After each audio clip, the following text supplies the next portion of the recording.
Now, this is a crazy one. I think it's fair to say that there are some episodes that really stick with us. You don't always find the answer, but sometimes you find a clear problem, and it's true. Uncle Sam keeps no track of how many people go missing every year, every day in national parks. I mean, to be fair, is there a budget for that? You know, there's got to be a waiver you sign. There's signs with the skull and crossbones. You enter at your own risk. It's kind of on you. But, you know, there's oftentimes people take advantage of that, and there's foul play as well. Guys, we're talking about some of the most beautiful places on Earth. Glacier National Park, Yosemite. Man, how are people going missing in these parks? And why? Some people might be committing something called pseudocide or attempting to fake their death and start a new life. Some people might be victims of foul play. And there's some crazier theories out there as well. Gosh, when did we do this originally? We first did this episode, and then we interviewed later the America's authority on the statistics here. Yeah, this is almost exactly 6 years ago that we recorded this episode. Wow, we're old. Anyhow, this is our classic episode, Missing in National Parks. It is real, it is true, and we hope you enjoy it. Stay safe out there. From UFOs to psychic powers and government conspiracies, history is riddled with unexplained events. You can turn back now or learn the stuff they don't want you to know.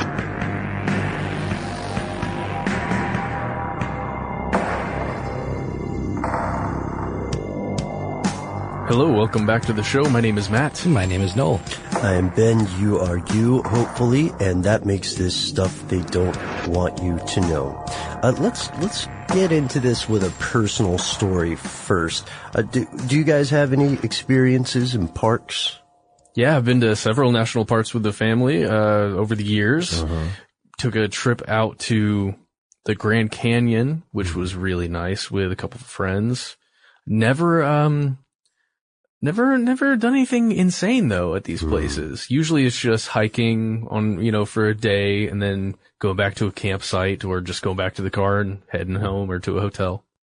Actually, in my hometown, or outside of my hometown in Augusta, Georgia, there is a national park called Finney Swamp Nature Park. And I had something of a spiritual awakening there, let's say. Okay. There's a little area where you walk out onto this dock, this kind of like winding bridge that goes over the swamp, and you end up on this sort of like floating little pier that's out in the middle of the swamp, and it's just like covered in neon green, muck. And there were just thousands of tiny little blue insects that they call no-see-ums. You guys know about these in the South? Not sure what they call them elsewhere, but they're very tiny, and they are blue, and they are very easy to breathe in. And there were just clouds of them all around my head, and every time I breathed in, I felt like they were going inside me. Did they? It's probably possible. A few. Yeah, probably they're very small. Mm-hmm. Ooh. So that sort of derailed my spiritual awakening there. Yeah, sure. But it was beautiful up to that point. Nice. So I also have had experiences in parks. There is a park here in Georgia in the Atlanta metro area called Arabia Mountain. Yes. I was just talking to a friend about that. So, she said it looks like you're walking on the surface of the moon. Yeah, it's different. It's part of the basaltic extrusion that formed Stone Mountain, which is another strange place to visit and also a park. The reason that we're talking about this today is because the U.S. has an amazing system of public land. And despite the political changes that the country undergoes every, 4, 8, or 2 or 6 years or whatever, regardless of how the tide shifts, people seem to, in general, as a culture, respect and want to keep this stuff wild. And every so often you'll hear stories about government agencies privatizing it or allowing businesses to do this, that, or the third there. But the fact remains that the U.S. National Park System is an amazing institution. I almost got to go on a road trip to Yellowstone when I was in high school. My parents wouldn't let me go because they didn't trust the guy, a slightly older guy we knew who would be driving.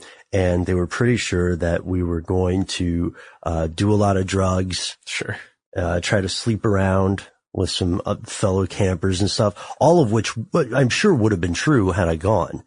But had I gone, I would also be, one of the proud visitors to the first ever national park in the U.S., which is Yellowstone, right? Mm-hmm. Founded by Ulysses Grant on March 1st, 1872. It actually predates the National Park Service. Not to be confused with Jellystone, which clearly derived, its name from Yellowstone. Absolutely. Yeah. It's all coming together. So, Noel, the National Park Service, as Ben said, Yellowstone predated the actual National Park Service because that was created by Woodrow Wilson on August the 25th, 1916, several years after Yellowstone was established. Full circle, Woodrow Wilson is from my hometown of Augusta, Georgia. Whoa. Crazy. The Woodrow Wilson Boyhood Home. It's an historic site there. Have you been there? I have. Name doesn't exactly roll off the tongue. It's fun to say, kind of. It is. It is. Do you think one can only hope for the kind of success that makes people reconstruct and preserve your boyhood home? Oh, man. Wouldn't that be great? People would be so unimpressed with mine. Really? You think Yeah. so? I was born in a yurt. No. No, I wasn't. All right. So we have it'd be cool though. There's plenty of room for a yurt or nomadic existence in the national park system. Today, ladies and gentlemen, this is huge. It has 410 areas. Mm-hmm. And when there's a reason we use the word areas, and there are more than 84 million acres all told. Yeah, and this goes throughout every state in the contiguous United States, the continental U.S., and it expands out to the District of Columbia, which is still inside the United States, but not exactly a state. The American Samoa, Guam, Puerto Rico, and even the Virgin Islands. Mm-hmm. And so why are we calling these areas instead of just parks? So some of them aren't exactly parks, right? You've got something like a monument that's been erected somewhere. The surrounding area of that monument might be considered an area of the national park system. Let's say a battlefield where a battle from the Civil War took place, something like that. That isn't necessarily a park of any kind in itself or a nature preserve, but the area needs to be maintained. Yeah, this also includes lake shores, seashores, scenic rivers, trails, and, oddly enough, the White House? Yeah, the White House. Wait, what? The area of the White House is also considered one of the areas under the purview of the National Park Service.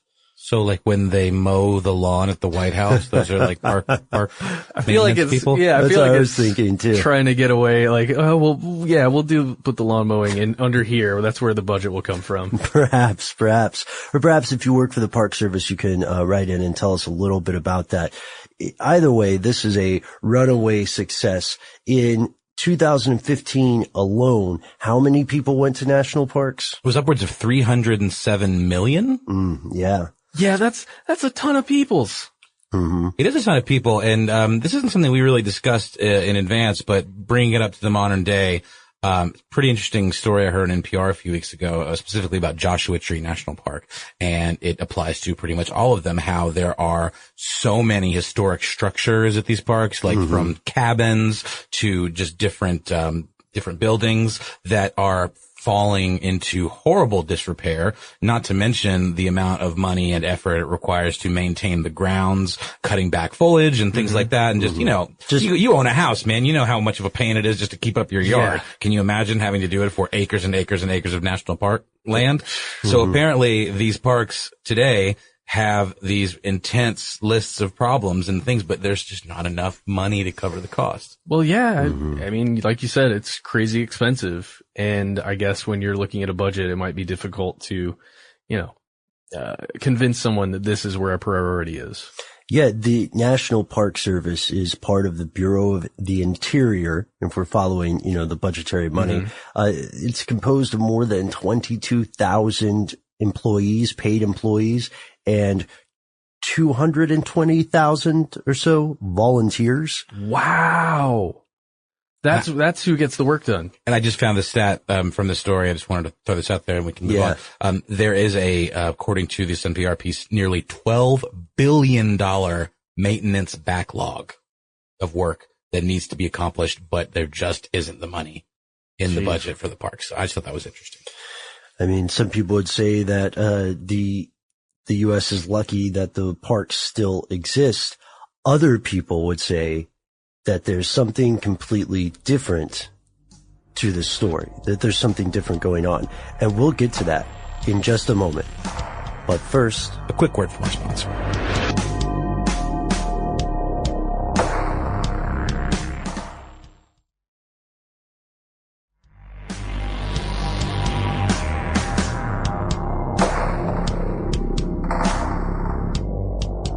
Here's where it gets crazy. So, out of the, what was it, Noel? Upwards of 307 million? 247,252 to be precise. Oh, you've got the numbers. Yeah. Whoa. Well, 3 of those were us and listeners. Odds are that some of those people were also you. And if you're like many of these people, you visit for a day hike, a few hours, maybe a weekend, maybe you take a couple weeks and go down a river or get really into some strange Thoreau, Walden stuff or Emerson stuff. And then sometimes people just don't come out at all. People disappear in national parks. And they disappear for different reasons. There are some people who disappear who do it on purpose. Oh yeah, just don't want to live on the grid anymore, right? I mean, I've had that inclination a couple of times in my life. I think we all have. There's something so tempting about just, disappearing. Walking into the forest, never to return, hopping a train to the great horizon, I have to admit, when we started this show back in 2008, when we started production, midway through 2009, I really felt like, oh my gosh, dude, we have to get off the grid right now. All of us. Anyone who is awake right now needs to leave, go to the woods, and just learn how to farm. They make it really difficult for you to do that. Just in terms of like dealing with city government, logistics. I mean, I actually just saw the story, court rules living off the grid is illegal out of Cape Coral, Florida, where, basically someone has sort of like a tiny house situation, out in the woods and, unplugged from municipal services. And that was ruled by a court in Cape Coral to be illegal. A magistrate judge actually said that this individual is not allowed to live on her own private property without being hooked up to the city's water system. Is it a health and human services? Exactly. That's the thing. There's always some reason, and I think it's absurd, but, it's interesting. And, that hints maybe disappearing is the only way to do it. Right. And we'll do an episode about how to disappear if we haven't yet, 'cause it's pretty fascinating.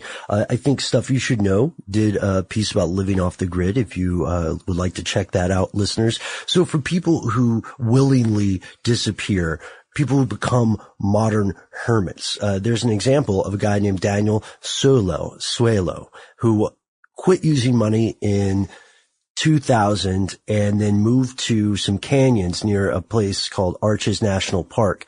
And he's been living in these different caves tucked into these nooks of sandstone. And he just doesn't want to practice anything related to money. You can read some great stories about him on The Atlantic. And, of course, an internet search will show you some of his various trials, travails, his ups and downs. Yeah, there's a great article on The Atlantic, that you shared, Ben, that it kind of goes through his beliefs almost and why he's doing it. It's pretty interesting. Talks a lot about capitalism and right. And some people temporarily reside in national parks, such as members of the Rainbow Family gatherings, which is another fascinating topic. And in either of these above cases, yes, ladies and gentlemen, it is absolutely possible that some individuals in these situations may be running from the law or from other institutions, maybe an abusive spouse, or in some cases, breaking it. Because let's say you're an active member of a militia, or you're a felon who is on the run with some priors you can disappear. It's way easier to disappear in America than people make you think. It's not easy by any stretch. Sure. And it's much easier to disappear in, let's say, a woods or an isolated area than it would be in the middle of a city where you have to go procure things or something. Yeah, not to mention all the closed circuit cameras that exist in a situation, traffic cameras, things like that just aren't out there. You know, you might have the occasional park ranger snooping around, you know, trying to make sure you're not stealing any picnic baskets. But, you know, barring picnic basket theft, you're probably... Well, we're gonna get into some picnic basket theft. So, for instance, some people might move nomadically from one site to the next, people who travel for alternative community or intentional community kind of gatherings, but they might still have little interaction with the mainstream world, which in the rainbow gatherings is referred to as Babylon. I need to learn more about the rainbow gatherings. You can go. I'm sure they'd be happy to see you. I might have to try it out, guys. It's a lot of hula hooping, right? I imagine there's some hula hooping involved. Probably not competitive, though. It's just hula hooping for hula hooping's sake. They don't seem like the most competitive group of people. But if anybody's been to a rainbow gathering, we'd like to hear about it, right? Yeah. With your experience. I am teasing. I have always just in the past associated it with like, people that like follow bands or something like Fish or like the Grateful Dead, like it being sort of that same kind of scene. But I could be entirely wrong. Oh, I could completely see that. So in those cases, people might have a largely off the grid or disappeared life, but interact with the mainstream world sporadically or as needed. And this goes to the picnic basket example. Yes, this goes to the wild man of central Maine. His real name is Christopher Thomas Knight. Again, awesome article on this dude. I think it's in GQ. Yes. Okay, so I just want to say first off, this guy, I kind of want to be him, but then as you continue reading on, no, maybe not. Maybe that's a bad idea. This gentleman, when he was 20 years old, just took off into the woods. He said it was around the time, because he didn't know what year it was when he was asked by the people who apprehended him eventually. When he was finally captured. Yes. So this guy was living in the woods, and what he would do is he would break into, let's say, a cabin that's on property somewhere. Sure, where people camp seasonally. Sure, exactly. And just take whatever he could from there, or break into, let's say... a yurt.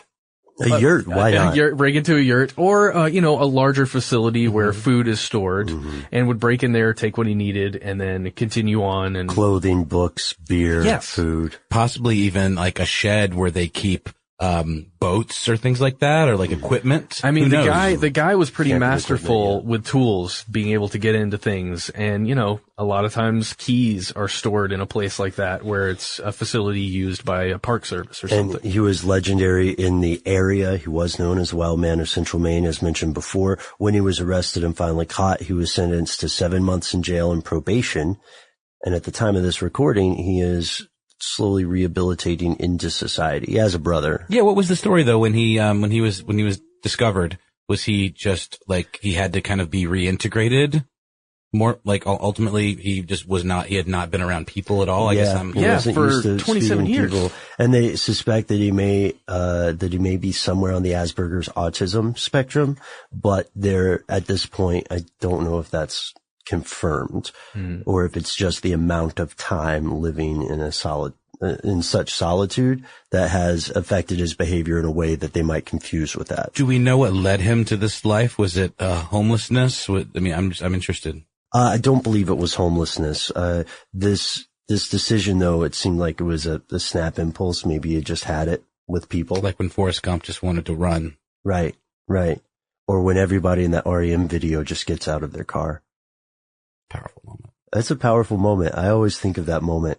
One time I did try it in bad traffic. I got out of my car and I stood there, but no one walked out with me. So next time you're in traffic, folks, if you happen to see Noel or Matt or I get out of a car, just hop out long enough to say hi. So the thing that sticks with me about this story is the Wild Man of Maine is that he was a legendary being that existed in this area where people would talk about him, would say, oh, you better lock up tight. You know, the wild man of Maine might be coming around, like or don't leave anything out. Wild man of Maine the Jersey Devil. And then he became a reality, and he's a myth that became real, which is pretty cool. Never hurt anybody, right? Well, No, not that we know of. Yeah, exactly. There's no evidence. So other people have disappeared fatally in national parks, and these are people, who break their leg in a remote place, take a bad fall, are murdered perhaps, because again, it's an isolated area. Drowning is big. Drowning is huge, which ties into possibly the smiley face killer, different type of show, maybe an episode in the future. Some of these disappearances remain unexplained to this day. There's a How Stuff Works article on 10 mysterious disappearances in national parks. Just for one example, in 1997, a 73-year-old man named John Devine, mysteriously disappeared in the Olympic National Park in northern Washington state. That's interesting because he's not the first hiker that's disappeared from there. Over the past 25 years, at least 4 that we know of have disappeared. And yeah, he was with a friend when he went missing. There's a lot of strange stuff to his story. That's right. So what's the cause? What is the single cause, or one of the causes? What's making this happen? What gives? To answer that question, we checked out some work recommended to us by you, written by an author named David Paulides. Yeah, and he actually wrote a series of books about these disappearances, the Missing 411 series, about different regions and different situations. One is Western U.S. and Canada. There's another one on the Eastern United States, one on North America and beyond. Then there is one called The Devils in the Details as well. And he's also written quite a few books about the cryptid known as Bigfoot. Ah, right. Yes. That's something that in some cases some sources feel that damages his credibility, right? Because for a lot of people, if you write a thing about a cryptid, especially a cryptid of that size or that popularity, then they will tend to look askance at any other work you do. For the record, in the Missing 411 series, while Paulides makes imply some stuff about a cryptid, he never says these people were clearly killed by a Yeti. So at some point when Mr. Paulides kind of got on this route of, wow, there seem to be a lot of people that go missing in national parks. Yeah, a park ranger asked him to look into it. Yes. And he tried to find more information, and he seemed to hit a couple brick walls. So it led him further and further down this road of trying to explain what happens to all these people. And is there some kind of common thread that links them together? Right. Have they nailed down a theory? So here's some possible causes for these rashes of disappearances in no particular order. First, as we mentioned, accidents. It's going to happen. Let's walk through these and the pros and cons of both. Okay. So, a pro, at least in terms of the likelihood of accidents occurring, the woods are huge. Many people are not familiar with them, and you're in isolated areas where a slip on the path can make you break your leg, or if you have a head injury and you're in the backyard of nowhere, then it is possible that could be it for you if you don't have a method of contacting someone else. That's why, if you go into a wilderness, you should always have, at the very least, someone back in the civilization who expects to hear from you by a certain amount of time. Right? Yeah, but even that might not save you because these areas are so vast. And one big con for the likelihood of accidents would be that we know not all of these things are just human error or accidents.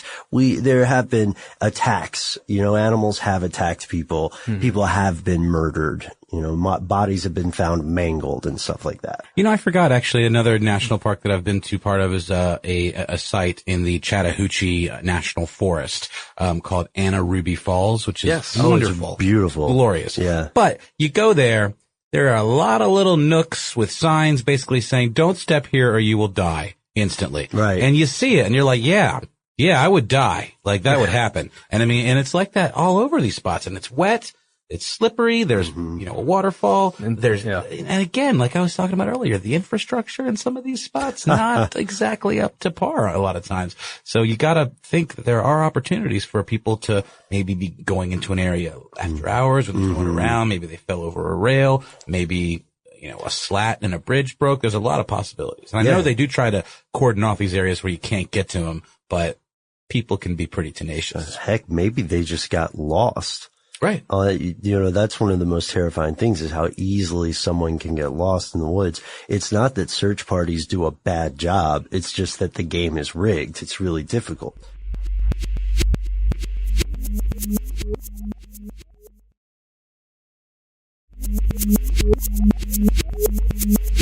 So another likelihood, possibility, animals. Animals have attacked people. There aren't that many types of large animal that would attack something like a person. Yeah, and it's going to vary per region where you're talking about. The animals out in California that you might have to worry about are going to be a little different than the animals you have to worry about if you're in, let's say, the Everglades in Florida. Like how?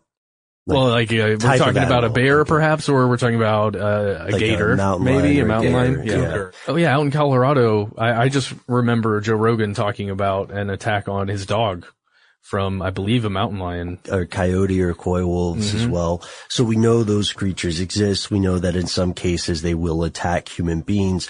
One of the cons to this is that animal attacks, as far as we know, the official record, seem to be fairly rare in comparison to other people. And then, you can often find some sort of evidence, bones or something. As soon as you die, no matter how you die, as soon as you die in the wild, there's an army of creatures, scavengers, predators, microorganisms that fall upon the sweet, sweet buffet that used to be you.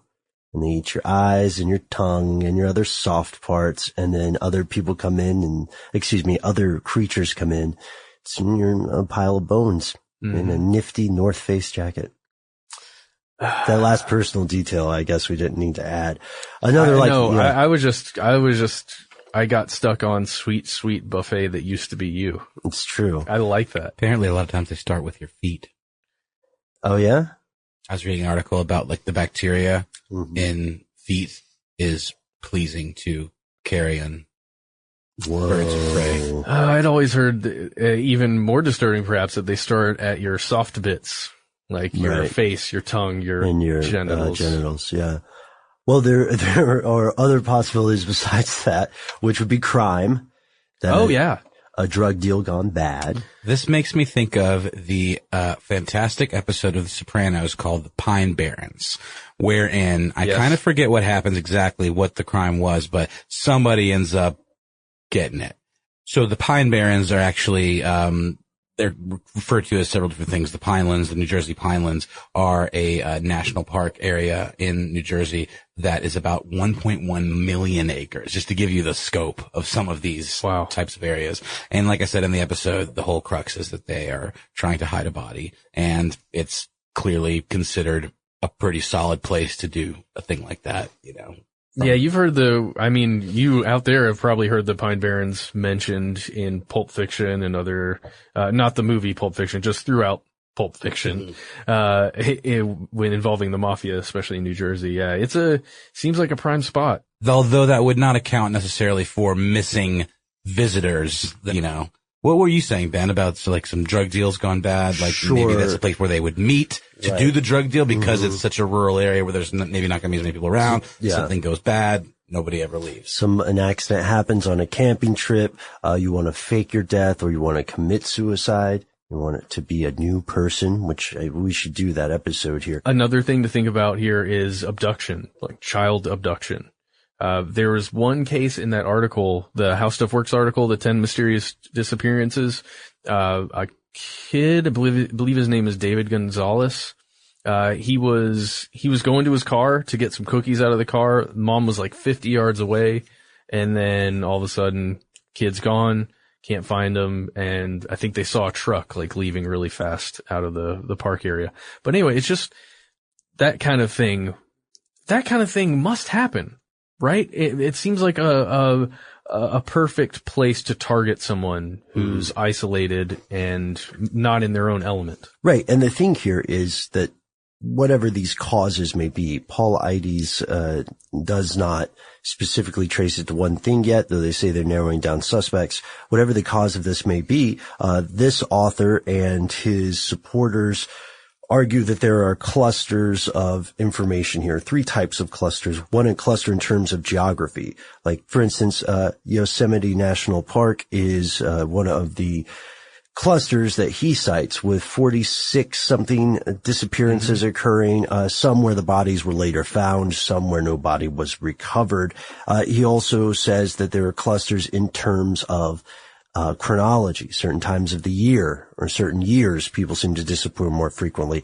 And then there's a type of person who disappears more frequently, the very young, the elderly, and according to these books, many times when people are recovered, they have some of the same, they have some things in common. For instance, they have wounds, light wounds or clothing's torn. They have little to no memory of the event. They're located further than one would imagine they could travel on their own.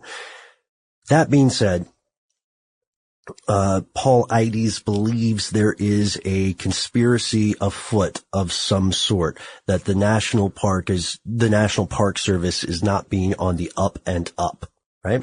Yeah, when he tried to get more information, as we mentioned earlier, from the National Park System, through Freedom of Information Act requests, he seemed to be stonewalled a bit. At least that's what he thought at first, until he realized, wait, there isn't a lot of good record keeping when it comes to missing people in these areas. Everything as simple as names and dates and times. It's just not, it wasn't, at least at the time, being collected. And he also claims that he had several Freedom of Information Act requests that were denied. Yes. When he asked for more information. At this point, this author is continuing their investigation into the possible causes of these disappearances.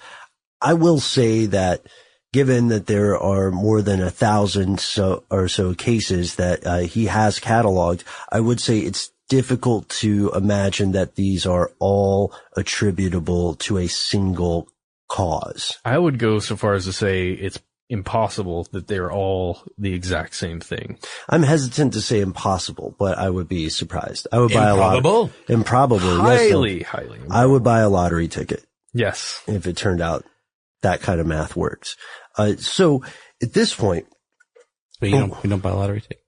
No, I don't buy a lottery ticket. That is like a rule, a Ben Bolin rule. No, I'll buy a lottery ticket for someone as a present. Just for fun? No. Have you ever gotten lottery tickets as a stocking stuffer? I have. Me too. It's a really sad stocking stuffer.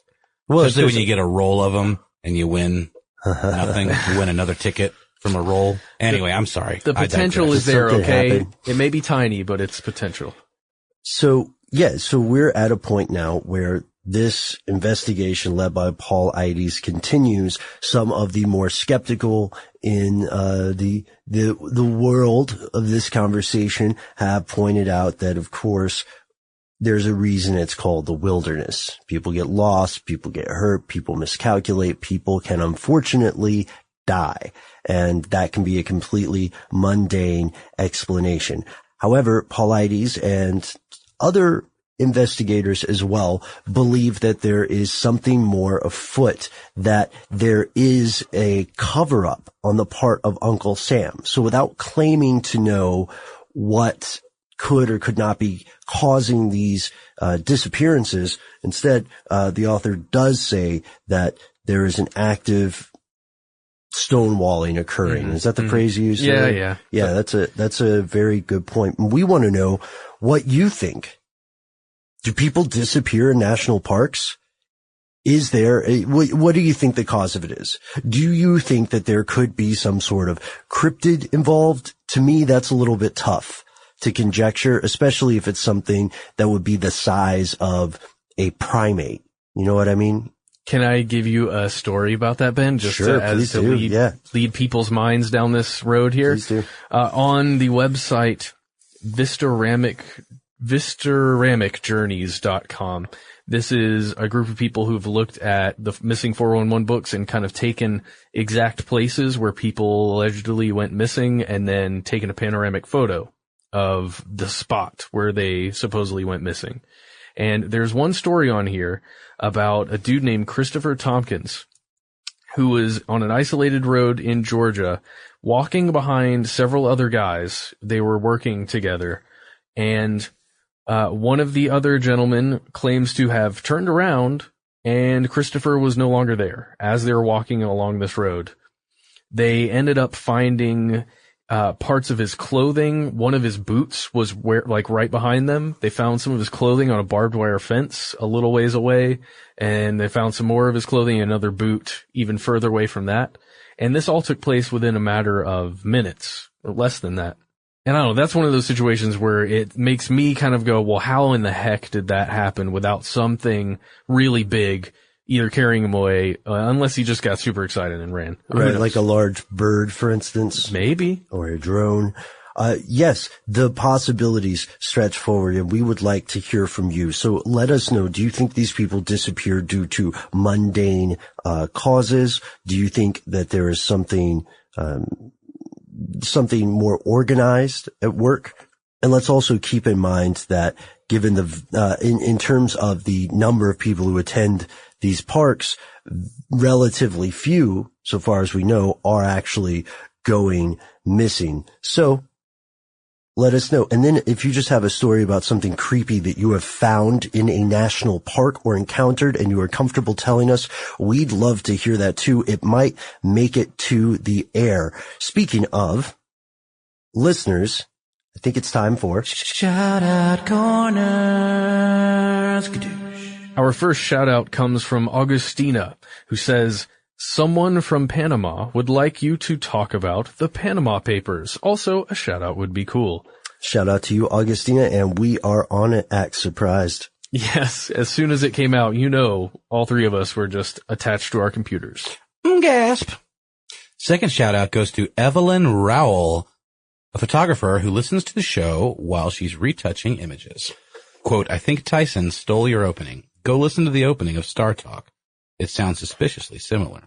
Yeah, I don't know. I haven't checked that out, but I appreciate the tip. And retouching images, huh? Changing history. What's that thing about Stalin? The kid stays in the picture. Of course, we're kidding, Evelyn. Big shout out to you, and thank you so much for writing. I'm going to check out this Star Talk outfit. It's pretty good. About. It is good, and I don't recall the theme, but I need to give it another listen. It's new to me. You guys know I'm not out and about. So our last shout out of the day, of the week, really goes to Simon. Simon wrote in, to say, commenting on our, AMA at Above Top Secret. So it was, Scully, Harvey, Oswald, and the Illuminats with their breakout hit, Roswell That Ends Well, because we released a picture of the four of us, and we thought, hey, this looks kind of like a band. Yeah, we were around Scully like she was the lead, and we were the Illuminats. We're working on the mixtape, Simon. Yeah, we're working on the mixtape. You can pay for it in stolen Nazi gold. Or Ben Bucks. Or Ben Bucks. Only. Those two things only. Well, you got to convert your stolen Nazi gold to Ben Bucks. I mean, that's just how the economy and the is exchange these rate's days. not in your favor. Yeah, let me it's tell not. you. It's rigged. I can't believe we started out with such an idealistic currency, and then 3 weeks in, we've become the monsters that we were fighting in the first place. We've become the monsters we fought in the first place. It's a shame. Yeah, we're mostly kidding about that. But if you would like a shout out, let us know. If you'd like to see that picture, you can find us on Twitter, and it's on our Facebook as well, I believe. Both of those are Conspiracy Stuff. And if you want to hear every podcast that Noel, Matt, and I have ever done, then check out our website, stufftheywantyouknow.com, where you can hear those podcasts for free. That's right. And that's the end of this classic episode. If you have any thoughts or questions about this episode, you can get into contact with us in a number of different ways. One of the best is to give us a call. Our number is 1-833-STDWYTK. If you don't want to do that, you can send us a good old-fashioned email. We are conspiracy@iHeartRadio.com. Stuff They Don't Want You to Know is a production of iHeartRadio. For more podcasts from iHeartRadio, visit the iHeartRadio app, Apple Podcasts, or wherever you listen to your favorite shows.